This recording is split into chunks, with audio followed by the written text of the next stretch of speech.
syempre may pakain kami para sa inyo. Yan. Okay. So, umpisahan ko po ang araw na ito sa aking pagbati.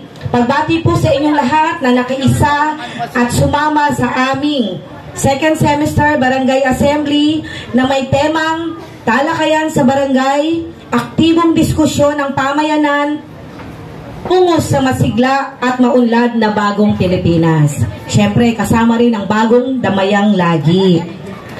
Pagbibigay-pugay din sa ating napakahusay at mananatiling numero 1 Mayor ng Pilipinas, Mayor Joy Belmonte. Pagbibigay-pugay sa ating Vice Mayor Gian Soto. Ang nag-iisa at tunay na Congressman ng Distrito 4, Congressman Marvin Rillo.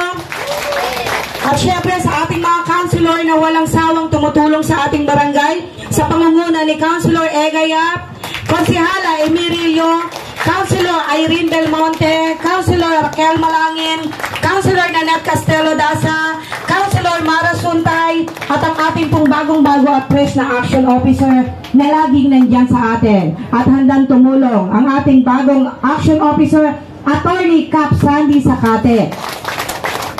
Pagbibigay-pugay din po sa konseho ng aming barangay, syempre ladies first, sa pangunguna ni Kagawad Maribel Batak, Committee on Infra, Kagawad Jean Salvilla, Committee on Health, Kagawad Josel Kret, Education, Kagawad Pili Paner, Clean and Green, Kagawad J.R. Tanyag, Kagawad Inay Porigay, Senior Citizen and PWD na nandito po ngayon, maraming salamat po.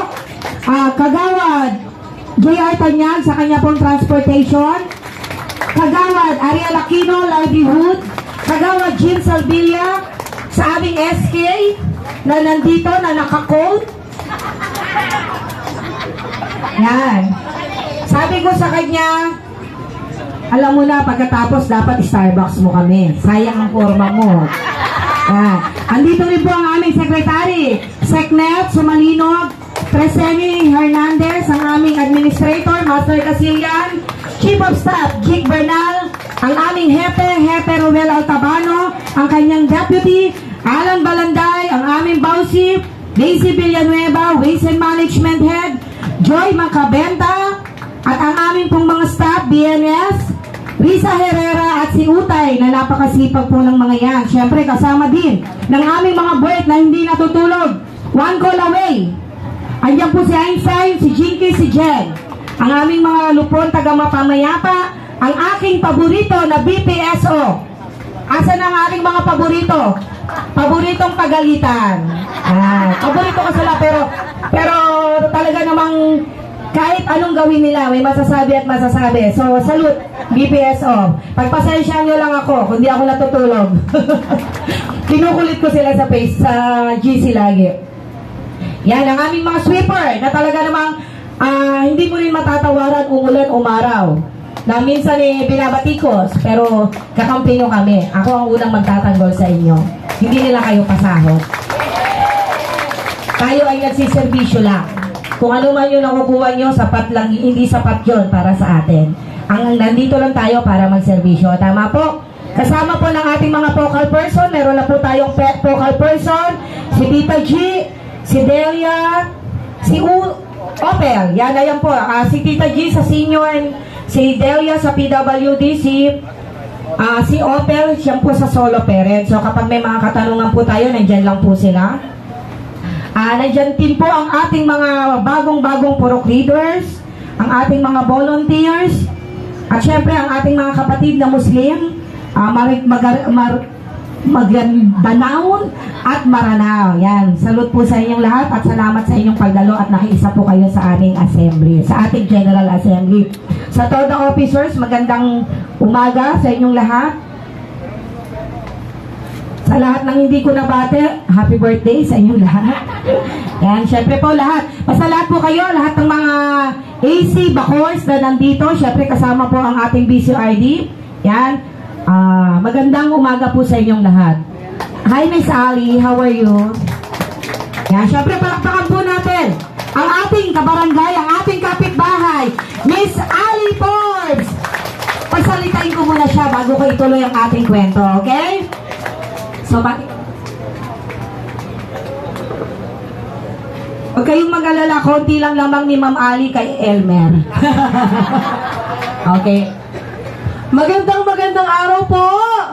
Ayan, syempre pagbati po sa ating Mayor Joy Del Monte, Vice Mayor Gian Soto, Congressman Marvin Lillo at sa ating mga konsehal.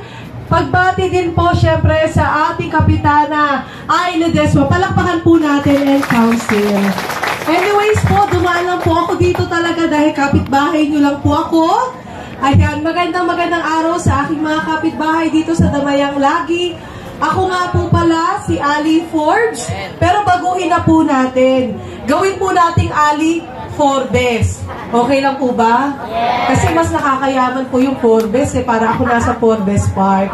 Anyways po, sa aking mga kabarangay dito po sa Damayang Lagi, hindi naman po lingid sa inyong kaalaman, ako po ang Tingog NCR representative at coordinator po dito po sa atin sa Distrito 4. At nag-file nga lang din po ako ng candidacy para po konsihal dito po sa ating distrito. Nakita nyo po doon po sa ating kapitbahay. Nakita nyo po, tinatayo na po namin ang Tingog NCR, National Capital Region.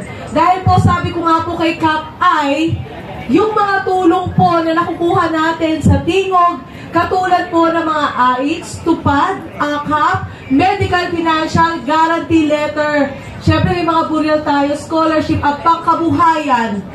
Ang plano po talaga namin ay ibigay po at ibaba. Unang-una dito sa ating barangay, Barangay Damayang Lagi.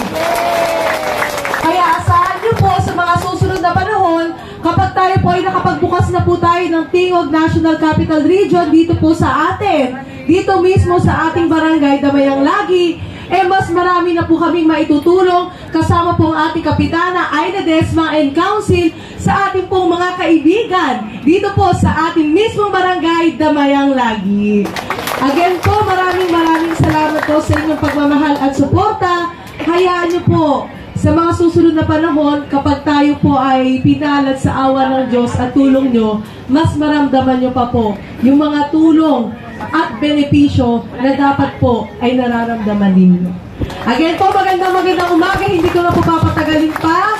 At ako po ulit, si Ali Forbes. Magandang araw sa inyo lahat. Thank you, ma'am. Okay, mag-iiwan din daw si Miss Ali. Ali Forbes. Sabi niya sa akin, ay, sa palagay mo, ano ba mas maganda? Forbes o Forbes? Siyempre, nasa iskwa-kwa tayo, dapat Forbes. Oh. So, yun. Kaya naging Forbes na siya.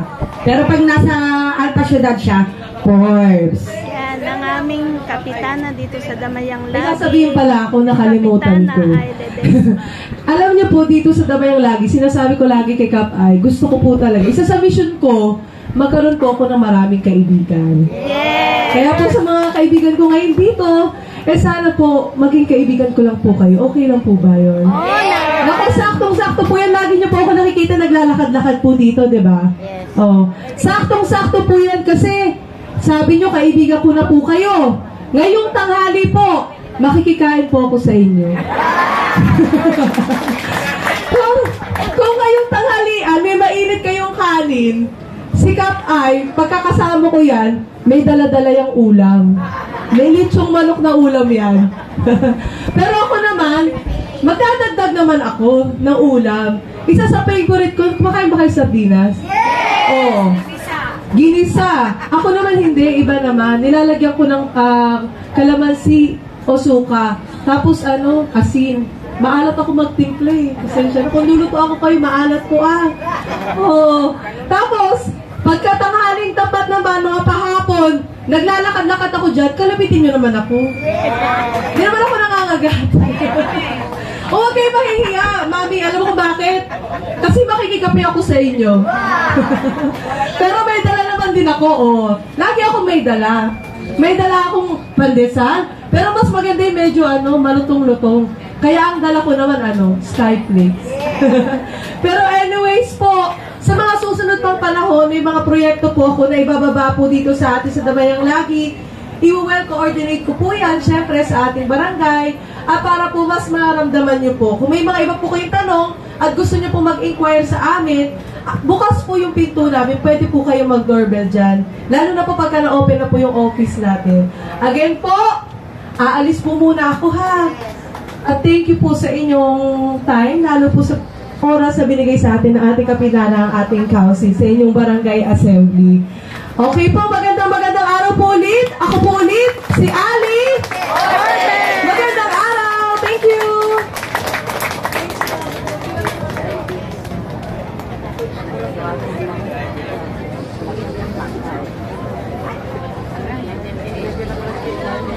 Okay, good morning. Andito po tayo. Ngayon, binisita po tayo ng ating dating konsehala, Ivy Lagman. So, bigyan po natin ang palakpakan ating dating konsehala at ngayon kay tatakbo, nagbabalik bilang isang konsehala ulit. So,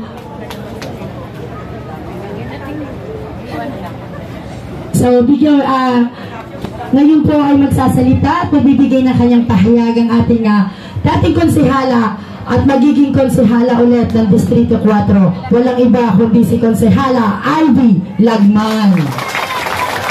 Maraming salamat. Good morning! Maraming salamat, Kapitana, sa imbitasyon dito sa inyong State of the Barangay Address. Siyempre, una sa lahat, batiin po natin ang ating magiling na kapitan, Kapitana Ivy Desman. At siyempre, nandiyan po ang ating mga kagawad na bumubuo ng ating Barangay Council. Kagawad Josel Clet, ang aking kumpare. Yan, palapakan natin. Kagawad Philip Paner. Kagawad Enar Porigay. Kagawad Maribel. Ayan. At syempre si Kagawad J.R. Tanyag. Kagawad Ariel Aquino. Kagawad Baby Salvilla. At ang ating SK Chairman, SK Elmer. Ayan. Good morning. Ako po ay bumabati sa inyong lahat ng magandang umaga. At ako po ay natutuwa dahil itong mga ganitong pagtitipon ay talagang para sa inyong kapakanan. As with the SONA ng ating presidente, alam niyo po ba yung SONA, di ba yung State of the Nation Address, kung saan nagre-report sa taong bayan ng presidente. As with the SOCA, na katulad po ng ginagawa ng ating mayor, nagaganapin sa October 21 sa Monday, na nagre-report siya sa Q-Citizens, ito pong SOBA ay ginagawa din po ng barangay talaga para mag-report sa inyo. At ito po ang ito po talaga yung pinaka-intimate kasi nalalaman nyo kung ano yung mga going on sa barangay ninyo. Nalalaman nyo kung ano yung nangyayari sa pondo ng barangay nyo. Nalalaman nyo yung mga proyekto na ginagawa ng inyong mga kagawad at ng inyong kapitan. Kumbaga ito po ang way of showing yung transparency na tinatawag ng ating barangay. At syempre, siguro po later on, baka meron din po kayong chance na magtanong at makiusisa kung ano yung mga gusto nyong malaman. Kaya po, alam ko, mga sektor talaga ay mga iniimbitahan din dahil sa kapakanan ninyong lahat ang State of the Barangay Address talaga. So, with that, I would like to congratulate all of you. Sana po, palagi po tayong involved sa barangay. Kasi, ang barangay po ang ating smallest unit ng ating local government. At dahil po dito po kumukuha yung konseho ng kanilang mga para sa mga ikakaganda ng mga proyekto. Kasi dito magmula sa barangay, inaakyat po sa konseho kung ano po ang inyong mga gustong mangyari. So kung wala po tayong contribution, kung wala po tayong suhestyon, kung wala po tayong mga gustong sasabihin, wala rin po tayong may aakyat sa itaas. Hindi rin po malalaman ng ating mayora kung ano ang ating mga gusto. Kaya po tayo pumipili ng mga quality leaders natin para maparating sa City Hall yung ating mga gustong maparating sa kanila. So, I commend po yung ating mga barangay officials, lalong-lalo na po si Kapitana Ai. And also, syempre, ang ating pagbati ay kasama po palagi ang ating Mayor Joy Belmonte, Vice Mayor Gian Soto, at Congressman Marvin Rillo at ang buong Team Panalo. At kanina po, nandito po dumaan po ang ating Action Officer at syempre representative ng SBP Party List, kasama po natin si Atty. Sandy Sacate. So muli po, gusto ko po kayong batiin lahat ng good morning. At ito po ang inyong former Councilor Ivy Lagban. Maraming salamat sa pagkakataon at magandang umaga po. Thank you po.